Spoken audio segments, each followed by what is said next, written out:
అత్తయ్య చాలా రోజులైందిగా మా 4 రోజులు మా పుట్టింటికి వెళ్ళొస్తా అత్తయ్య. ఏంటమ్మా నాకేం వినపడలేదే. 4 రోజులు మా పుట్టింటికి వెళ్ళొస్తాను.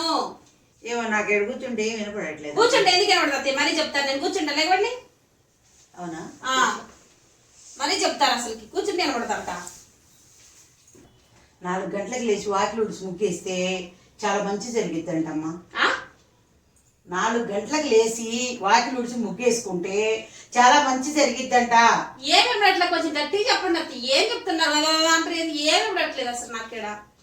సరిపోయారు అత్త పడాలి ఇద్దరు బాగానే. కూర్చుంటే వినపడదా? నువ్వు చెప్పింది నాకు వినపడట్లా, అని చెప్పింది నీకు వినపడట్లా. బాగానే ఉందిలే, దేశాలు ఎత్తారు బాగా. కూర్చో, నువ్వు కూర్చో. మేమేం యాక్టింగ్ చేయట్లా, నిజంగానే వినపడట్లా. కూర్చుంటే కూర్చుంటే వినపడదా? కూర్చో. కూర్చుంటా ఎంత వినపడదు, బాగానే వినపడుతున్నాయి. అడుగు. సరేలే, నేనంటే ఇష్టమా, మీ అమ్మ అంటే ఇష్టమా? అయిందా? బాగైందా? ప్రతిదానికి ఓవర్ ఎక్స్ప్రెషన్. ఏంటి ఏదో అంటున్నావు, ఏం వినపడట్లేదే. ఏం చెప్తాడు? నేను ఇష్టమా, మీ అమ్మ ఇష్టమా? ఏంది ఏదో అంటున్నావు, నిజంగా ఏం వినపడట్లేదు. ఇక్కడ కూర్చుంటే నిజమే. అమ్మ జర్రు ఉంటే చచ్చిపోతుంటరా.